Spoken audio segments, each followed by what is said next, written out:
Hello everybody, my name is Hasty Swampert, your coach of the New York Simipours, and I am back to give you all the UPA Season 7 Draft Analysis. For my first Pokemon, I ended up picking Tornadus. Tornadus is a flying type which has really good stats.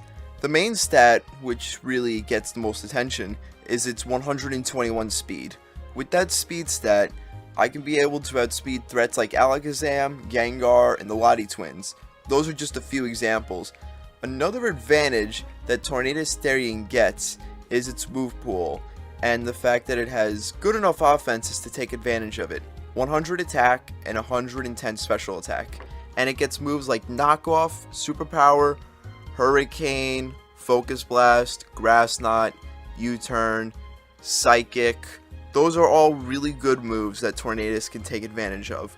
Unfortunately, some of Tornadus' moves are just very inaccurate. Well, they're not very inaccurate, but they're not that accurate. Like its main stab move, which is Hurricane, only has 70 accuracy, which is a real letdown. So I have to keep that in mind when using it.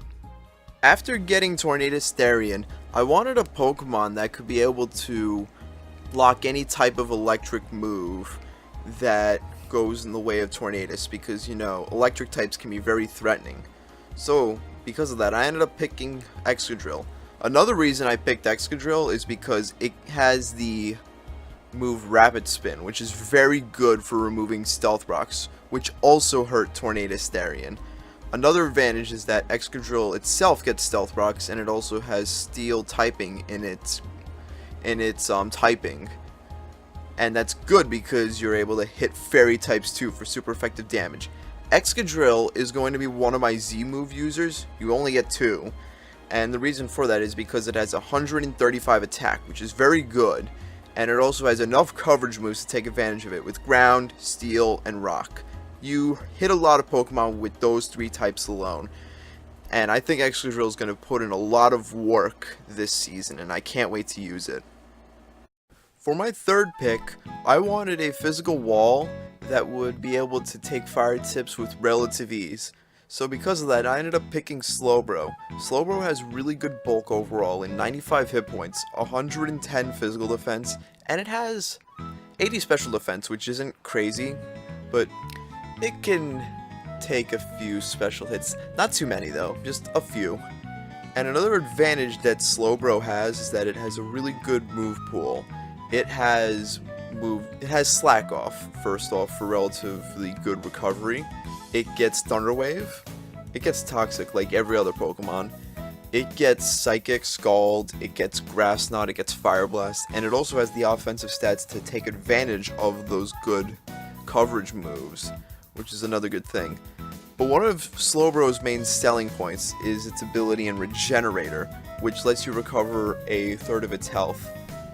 And that is why I picked Slowbro. Slowbro makes kind of a Regenerator duo with Tornadus, but it isn't perfect because both are weak to electric moves, so good thing I drafted Excadrill before Slowbro.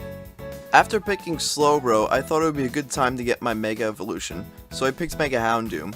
Mega Houndoom is a Fire Dark type Pokemon, and it was a good pick because it resists both Dark and Ghost moves, it has 115 speed, and it adds on to the Fire Water Grass core that I was in the process of making. Mega Houndoom also has the ability Solar Power, in which if you set up the sun, Houndoom gets an extra 50% power, which is really good, backing up its 140 special attack. And Dark and Fire coverage it's pretty good, I'll give it that. And it also gets Taunt, Super Fang, Pursuit, Sucker Punch. It outspeeds the Lotties and Gengar, which are key Pokemon to outspeed. And yeah, I think Mega Houndoom is just a very fast Pokemon, and I think it would be a proper fit for the team. To complete my Fire Water Grass core, I was originally planning on getting Shaman as my Grass type. However, somebody ended up getting Shaman before me. So I decided to either go with Roserade or Decidueye. I decided to pick Roserade. I didn't think Decidueye would have been a proper fit.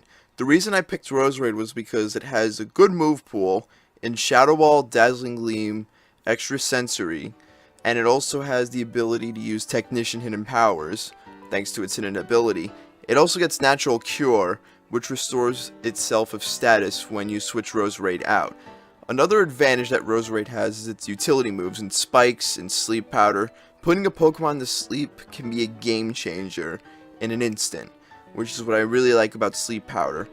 A few problems with Roserade is that Roserade has low bulk, so it can't really take advantage of Leech Seed. It only has 60 hit points and 65 defense, physical defense, and its special defense is 105. But outside of that special defense, it can't really do much bulk-wise. It also only has 90 speed, which leaves a lot to be desired when you're outsped by a lot of fast Pokemon, which can hit really hard. After I got Roserade, I knew that I wanted to get a Fairy type next, because I know that Fairy types are a high-demand Pokemon when it comes to drafting them, so I thought that I would get my Fairy type right now. My Fairy type is Aromatisse. Aromatisse is just pure Fairy type Pokemon. And another reason that I got it is it's just a bootleg Floor Jays. It's a D rank fairy, which I think is pretty good, and I didn't have my D rank slot filled in yet, so I thought that Aromatisse could fill in that role, fill in the D rank role. And there really isn't much to say. I usually use it as a cleric, Wish, Protect, Heal Bell, Aromatherapy. That's pretty much it.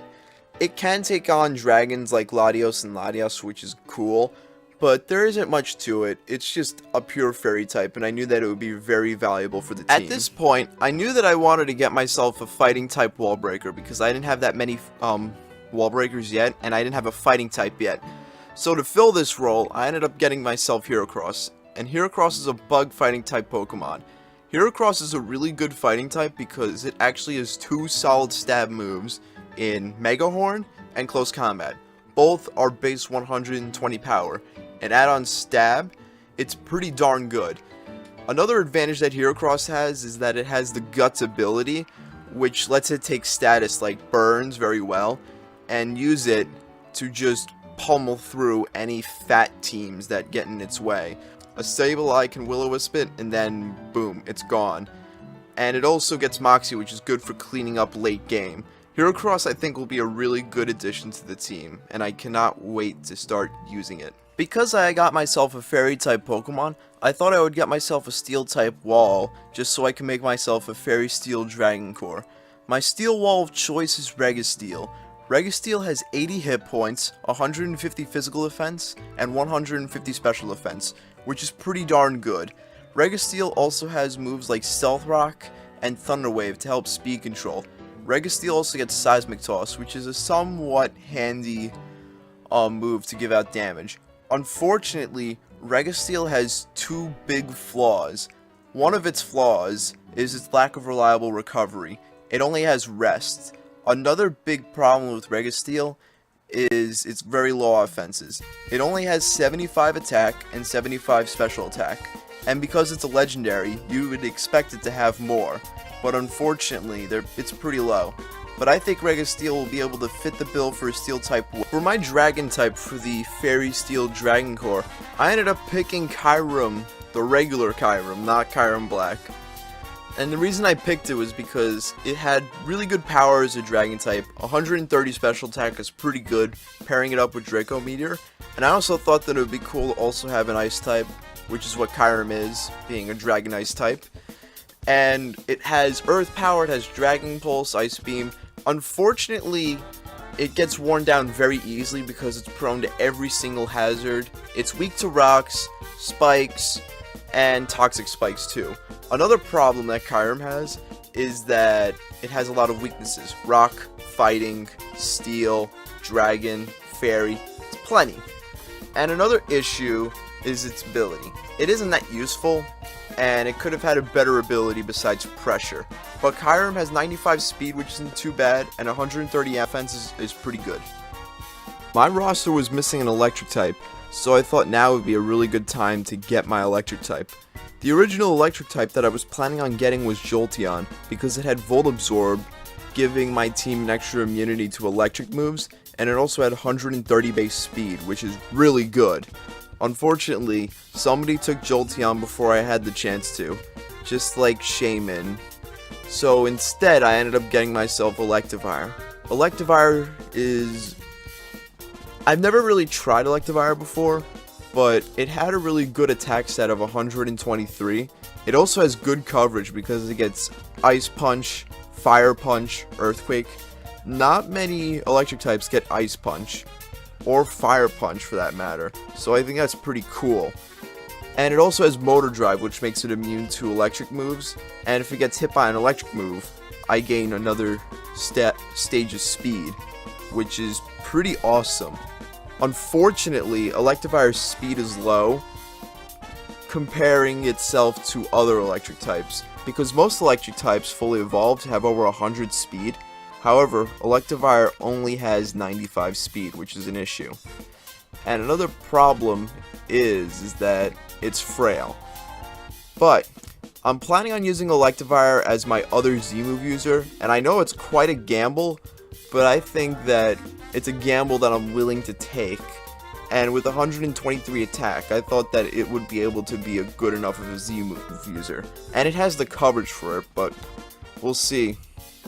After I got my electric type, which ended up being Electivire, my original plan was to get myself Snorlax, which is a bulky normal type, just so I could have another ghost immunity, and just because my roster was missing a normal type. However, just like the situation with Shaman and Jolteon, somebody took Snorlax before me. So I ended up having to compare between two Pokemon, Komala and Stoutland. They both had their advantages and disadvantages, but in the end I decided to just do a coin flip and I picked Komala. Komala is a pure normal type. It's not that fast. It has 115 attack, which is pretty good, and it actually gets some weird moves like Sucker Punch, Play Rough, U-Turn. It gets Earthquake. Would you really expect a little koala bear to shake the ground? I wouldn't. And it also gets Rapid Spin, so my team has 2 spinners, which is pretty cool. Something that not many people brag about in their roster, so I guess I have some bragging rights for getting myself a Komala. So yeah, there really isn't much to say about Komala. It's slow, it has a decent 115 attack, but just having another spinner and a status absorber with Comatose is pretty awesome, so I gotta say that. For my last Pokemon, I ended up picking Drifblim. Drifblim is a ghost flying type Pokemon, and the reason that I picked it is because it has really good utility moves and Will-O-Wisp, Thunder Wave, and it has just enough bulk in order to be kind of bulky, but it's not that bulky. But it was like the last round anyway, so the Pokemon selection wasn't all that good. But it gets Will-O-Wisp, it gets Thunder Wave. It actually lets Clear Smog to clear away stats, or I could use Haze, whichever one. It gets Knockoff. It gets all sorts of strange utility moves for Ghost type and Flying type. It's pretty interesting. And there's not much to say about Drifblim. I drafted it back in Season 3. It didn't do too much, but it has Baton Pass, it has Calm Mind, it can do all sorts of things.